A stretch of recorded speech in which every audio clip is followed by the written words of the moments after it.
ঠাকুরগাঁয়ের বালিয়াডাঙ্গিতে মাত্র 13 সেকেন্ডের ঝড়ে লণ্ডভণ্ড হয়েছে 5টি গ্রাম। প্রায় 3 শতাধিক পরিবার ক্ষতিগ্রস্ত হয়েছে। আহত হয়েছেন কয়েকজন মানুষ ও গবাদি পশু। রোববার ভোরে উপজেলার পাড়িয়া ইউনিয়নের পেঁয়াজুপাড়া, সুতাহারপাড়া, রায়মহল, ভিতারবাড়ি এবং বড়পলাশবাড়ি ইউনিয়নের বাদামবাড়ি গ্রামে এ ঝড় আঘাত হানে। মুহূর্তের ঝড়ো বাতাসে ঘরের টিনের চাল উড়ে যায়, গাছপালা উপড়ে পড়ে এবং বিদ্যুতের তার ছিঁড়ে যায়। ক্ষতিগ্রস্তরা জানান, হঠাৎ ভোরে প্রচণ্ড বাতাস বইতে শুরু করে। মাত্র 13 সেকেন্ডে সব কিছু ওলটপালট হয়ে যায়। কার টিন কার বাড়িতে গিয়ে পড়েছে বোঝার উপায় ছিল না। প্রায় প্রতিটি ঘর কোনো না কোনোভাবে ক্ষতিগ্রস্ত হয়েছে। অনেকে পাশের পুকুর থেকে টিন উদ্ধার করেছেন। তারা দ্রুত টিন, অর্থ, খাবারের সহায়তা চেয়েছেন প্রশাসন ও বিত্তবানদের কাছে।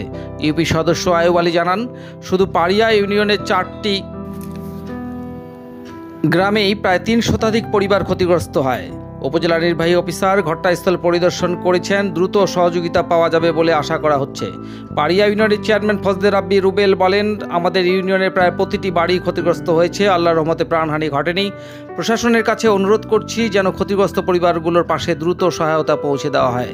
বালিয়াডাঙ্গি উপজেলা নির্বাহী কর্মকর্তা মফিজুর রহমান বলেন, ক্ষতিগ্রস্ত পরিবারের তালিকা তৈরি করা হচ্ছে এবং তা জেলা প্রশাসকের কাছে পাঠানো হয়েছে। প্রাথমিকভাবে চাল বিতরণের উদ্যোগও নেওয়া হয়েছে। পরবর্তীতে টিনের ব্যবস্থাও করা হবে।